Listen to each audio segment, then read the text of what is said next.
कलयुग का मतलब है साथियों जो शोषित, पीड़ित और दलित वर्ग के लोग हैं, जब जब वो क्रांति करेंगे, जब जब उनके अंदर चेतना आएगी, तब तब इन मनुवादियों का काल आएगा। और उसी काल को इन्होंने लिखा कलयुग। भारत का संविधान खतरे में है, भारत की लोकतांत्रिक व्यवस्था खतरे में है, भारत की मानवता खतरे में है, भारत की भारतीय संस्कृति खतरे में है। अब सोचने वाली बात यह है कि कौन से संविधान की बात करें। क्या ये उस संविधान की बात करें जिस संविधान को परम पूज्य बाबा साहब ने लिखा, जिस संविधान बार बार ये चिल्लाते हैं कि हिंदू खतरे में है, हिंदू खतरे में है। तो आपको साफ साफ समझना चाहिए कि आज जो बहुजन समाज है, जो जाग रहा है, जो अपनी जागरूकता का परिचय दे रहा है और जो इन पंडे पुजारी और खासकर हिंदू सनातनी धर्म का बहिष्कार कर रहा है और इन लोगों के पाखंडवाद को समझकर इनसे दूर हो रहा है, तभी ये लोग बार बार आकर चिल्लाते हैं कि हिंदू धर्म खतरे में है। पास में जो करोड़ों की संपत्ति थी, आखिर वो संपत्ति आई कहां से? आप सभी ने देखा। तो ये लोग धर्म के नाम पर सिर्फ व्यापार करते हैं, धर्म के नाम पर सिर्फ लोगों के साथ में छलावा करते हैं, धर्म के नाम पर उनकी बहन बेटियों के साथ में खिलवाड़ करते हैं, धर्म के नाम पर सिर्फ अपनी ऐश मौज और अय्यासी करते हैं।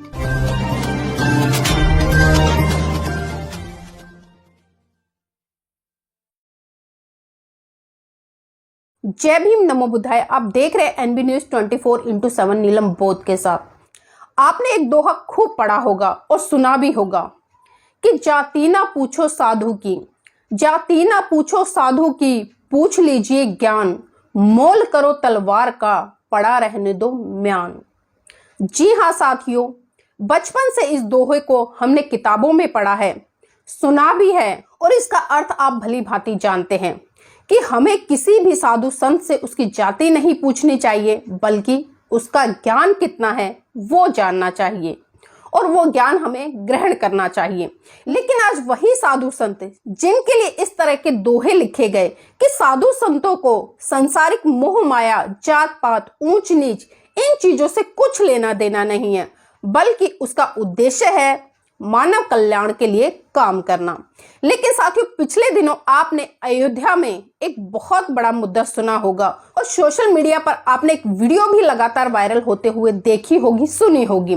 मैं तो आपको बताना चाहूंगी, अयोध्या छावनी में आचार्य परमहंस, जी हाँ साथियों, नाम ध्यान से सुनिएगा, अयोध्या छावनी में आचार्य परमहंस, जिन्होंने मोदी को एक पत्र लिखा था और उसी के साथ साथ में उन्होंने गृह मंत्री अमित शाह को भी एक पत्र लिखा था और उस पत्र में यह कहा था कि अगर 2 अक्टूबर तक आप भारत को हिंदू राष्ट्र घोषित नहीं करते तो मैं जो सरयू नदी है उसमें आत्मदाह कर लूंगा।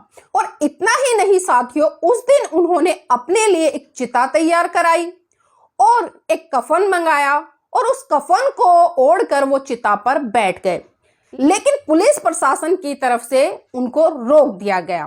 तो आप सोच सकते हैं कि एक हिंदू धर्म का संत इस तरह के काम करता है तो दूसरे लोगों पर इसका क्या प्रभाव पड़ेगा। और साथियों, उन्होंने साफ साफ कहा है कि अगर भारत हिंदू राष्ट्र घोषित नहीं होता तो जो भारत का संविधान है, भारत का लोकतंत्र है, भारत की अदालतें हैं, भारत में जो मानवता है, भारत की जो संस्कृति है, वो बिल्कुल उसी तरह से नष्ट हो जाएगी जिस तरह से कभी पाकिस्तान, अफगानिस्तान, बांग्लादेश, ईरान भारत का हिस्सा हुआ करता था। यह देश हिंदुओं के लिए आखिरी देश है और अगर ये देश हिंदू राष्ट्र नहीं बनता तो सारे हिंदू खत्म हो जाएंगे और यहां से सनातन को मानने वाली परंपरा भी खत्म हो जाएगी। तो इस तरह के शब्द रहे आचार्य परमहंस के। तो साथियों, इन सभी चीजों पर मैं चर्चा करना चाहूंगी और विस्तार से आपको बताना चाहूंगी और इसी के साथ साथ उन्होंने ईसाइयों की, मुसलमानों की नागरिकता को समाप्त करने का आह्वान भी किया। तो आप सोच सकते हैं कि जो लोग आज भारत देश को हिंदू राष्ट्र बनाने के कगार पर अग्रसर हैं, क्या वो सही मायने में भारत का विकास करना चाह रहे हैं? क्या वो सही मायने में इस लोकतंत्र को बचाना चाहते हैं? क्या वो सही मायने में भारत की संस्कृति को बचाना चाहते हैं? साथ ही यहाँ पर अगर मैं परम पूज्य बाबा साहब की बात ना करूं तो मेरी बात अधूरी होगी। मैं यहाँ पर सबसे पहले संविधान की उद्देशिका पढ़ना चाहूंगी ताकि हिंदू धर्म का आलाप करने वाले लोग ये भली भांति जान ले कि भारत के संविधान में क्या लिखा है और आप क्या करने जा रहे हैं। एक तरफ तो आप भारत के संविधान का हवाला देते हैं कि हम भारत के संविधान में पूरी आस्था रखते हैं, उसका मान सम्मान करते हैं और उसको बचाने के लिए हम किसी भी हद तक जा सकते हैं। तो आइए सबसे पहले मैं शुरुआत करती हूं भारत के संविधान की उद्देशिका की कि वो क्या कहती है।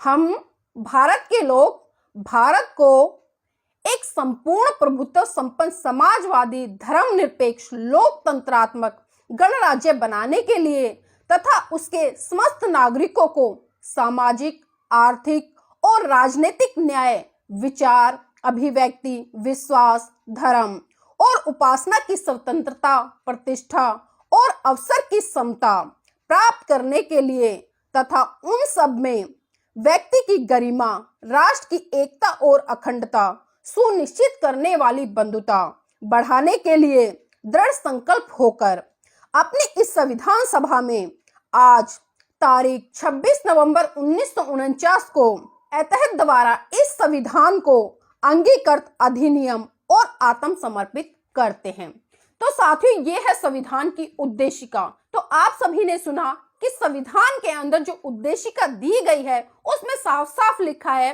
कि प्रत्येक व्यक्ति को, चाहे वो हिंदू है, मुस्लिम है, बौद्ध है, जैन है, ईसाई है, उसको अपनी अभिव्यक्ति का, अपनी आजादी का, अपनी स्वतंत्रता का हर तरह से पूरा अधिकार है।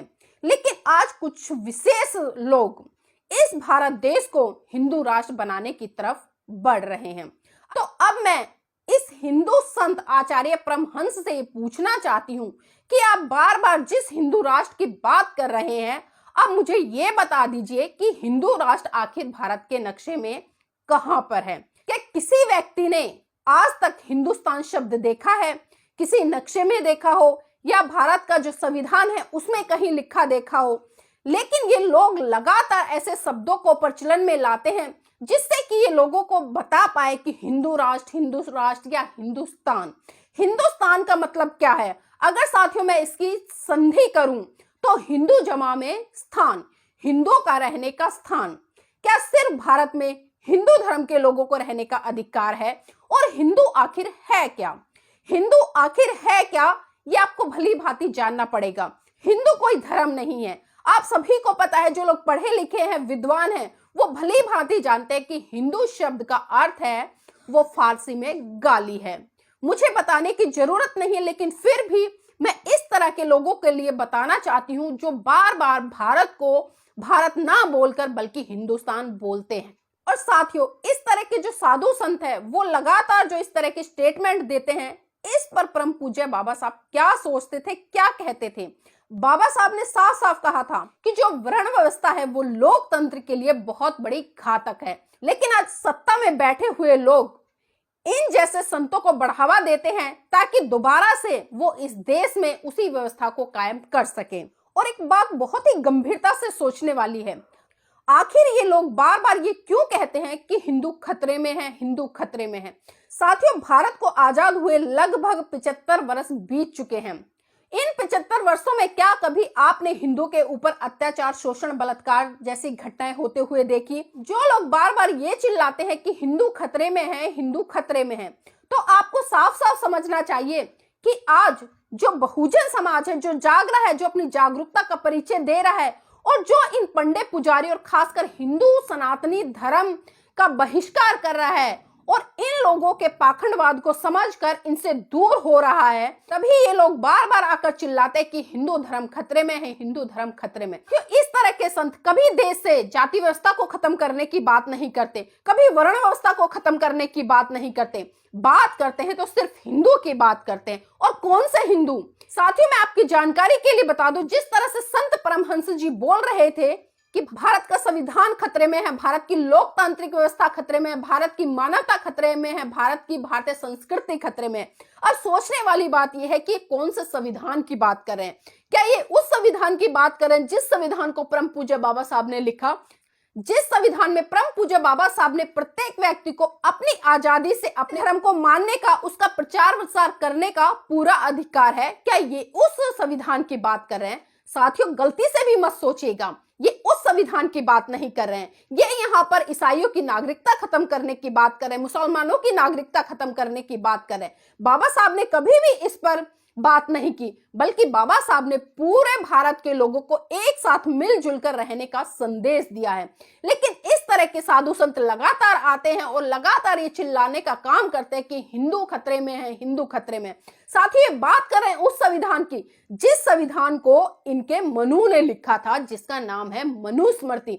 और जब मनुस्मृति की बात आती है तो वर्ण व्यवस्था आपको साफ साफ देखने को मिल जाएगी नीचे से ऊपर।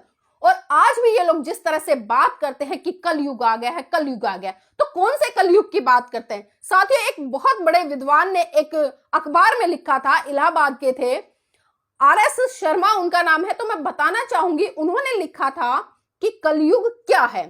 कलयुग का मतलब है साथियों, जो शोषित, पीड़ित और दलित वर्ग के लोग हैं, जब जब वो क्रांति करेंगे, जब जब उनके अंदर चेतना आएगी, तब तब इन मनुवादियों का काल आएगा।